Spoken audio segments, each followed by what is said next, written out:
Perang 5 hari ungkap lemahnya Iron Dome Israel.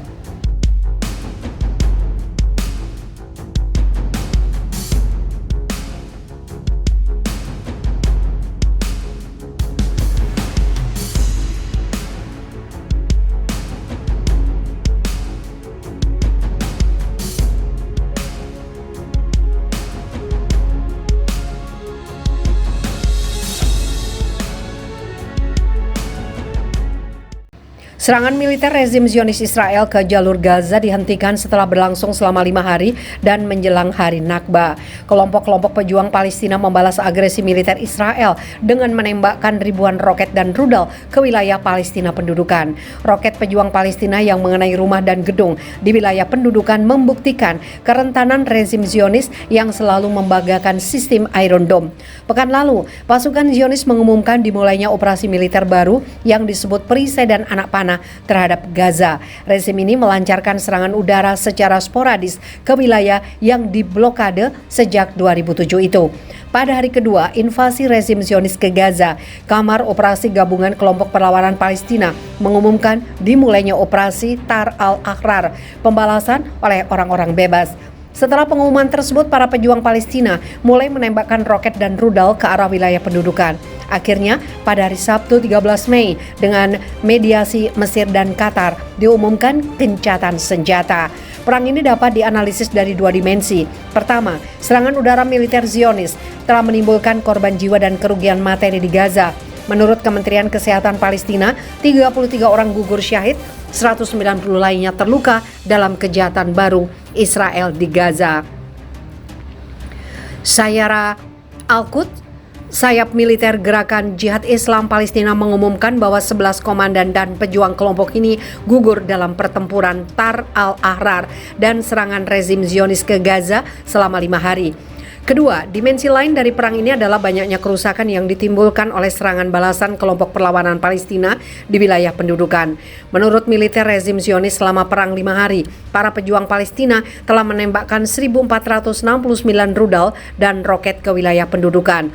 Dari jumlah roket dan rudal yang ditembakkan tersebut, 1.139-nya melintasi tembok perbatasan dan sistem Iron Dome hanya berhasil mencegat 439 roket.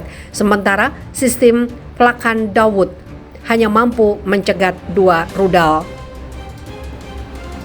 Rezim Zionis juga mengumumkan bahwa serangan roket dan rudal pejuang Palestina selama perang 5 hari itu baru-baru ini telah menewaskan 2 warga Zionis dan melukai 75 orang. Dari analisis tersebut dapat disimpulkan bahwa pejuang Palestina rata-rata menembakkan 294 roket setiap hari ke wilayah pendudukan. Hal ini menunjukkan bahwa Jihad Islam Palestina memiliki banyak senjata di gudang senjatanya. Selain itu, sistem pertahanan udara Israel hanya mampu mencegat kurang dari 1/4 rudal dan roket yang ditembakkan. Hal ini juga menunjukkan kerentanan sistem pertahanan udara Israel dan kerentanan militer rezim ini secara umum. Pengeluaran biaya yang sangat besar oleh rezim Zionis untuk memperbanyak Iron Dome dan sistem pertahanan udara lainnya tidak menjamin keamanan bagi rezim ilegal ini. Jatuhnya korban yang sedikit di pihak Zionis lebih disebabkan karena mereka berlindung di bunker. Kabinet Perdana Menteri rezim Zionis Benyamin Netanyahu yang ingin memamerkan kekuatan militernya dalam serangan ke Gaza harus menyerah setelah 5 hari perang dan terpaksa menerima gencatan senjata. Jika serangan dilanjutkan, ketidakpuasan terhadap Netanyahu akan meningkat. Peristiwa ini dan terungkapnya kerentanan rezim Zionis terjadi dalam situasi ketika rezim ini akan merayakan ulang tahun pendiriannya tanggal 14 Mei 2023 adalah hari yang bertepatan dengan peringatan 75 tahun berdirinya rezim Zionis. Alih-alih menyaksikan kekuatan dan keamanannya pada peringatan tersebut, namun rezim Zionis justru menghadapi kerentanan keamanan. Kekhawatiran Israel atas keamanannya juga semakin meningkat.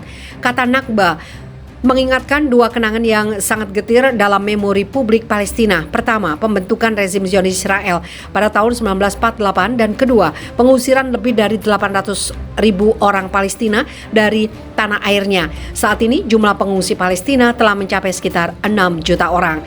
Pada dasarnya, Hari Nakba adalah narasi dari sebuah tragedi kemanusiaan yang telah menghancurkan sebagian besar fondasi politik, ekonomi, budaya, dan hak rakyat Palestina demi membuka jalan bagi munculnya sebuah rezim ilegal. Di antara tindakan Israel sejak 1948 adalah penghancuran lebih dari 675 kota dan desa, perampasan tanah Palestina, pembangunan distrik Zionis, pengusiran penduduk Palestina, penghancuran warisan dan identitas nasional Palestina, dan penggantian nama Arab dengan Ibrani.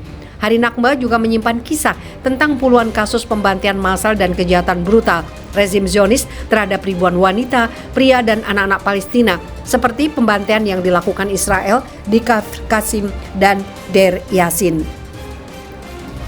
Pada 29 April 1956, sebanyak 48 warga Palestina termasuk 6 wanita dan 23 anak-anak di desa Kafr Qasim, tepi barat gugur syahid karena tanpa sebab diberondong peluru oleh tentara Zionis. Sebelum ini, pada 9 April 1948, dua organisasi teroris Zionis menyerang desa Deir Yassin di Barat Quds, membunuh 360 warga sipil Palestina. Sejak awal konflik dengan Gaza, militer rezim Zionis untuk pertama kalinya menggunakan sistem pertahanan udara David Sling guna melawan rudal perlawanan Palestina.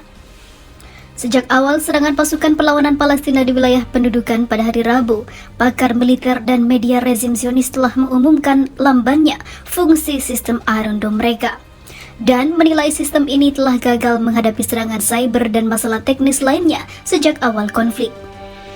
Media rezim Zionis pada hari Rabu 10 Mei 2023 mengumumkan bahwa kelompok perlawanan menembakkan rudal yang berbeda dari Gaza, yang kemungkinan adalah rudal Kyber 1, dan militer Israel harus menggunakan sistem David Sling untuk menangkalnya, karena Iron Dome sudah tak mampu lagi. Juru bicara tentara Zionis juga mengakui bahwa selama operasi pasukan perlawanan hari ini terhadap wilayah pendudukan, setidaknya 270 roket ditembakkan ke daerah ini, dan sistem Iron Dome hanya mampu mencegat puluhan saja. Pada Selasa pagi, jajah tempur rezim Zionis menyerang jalur Gaza dan menargetkan Khan Yunis di selatan wilayah itu pagi dan juga siang hari. Menurut Kementerian Kesehatan Palestina, sebanyak 25 warga Palestina gugur dan puluhan lainnya luka-luka. Serangan rezim Zionis itu di wilayah Gaza lalu dibalas dengan tembakan rudal oleh Hamas.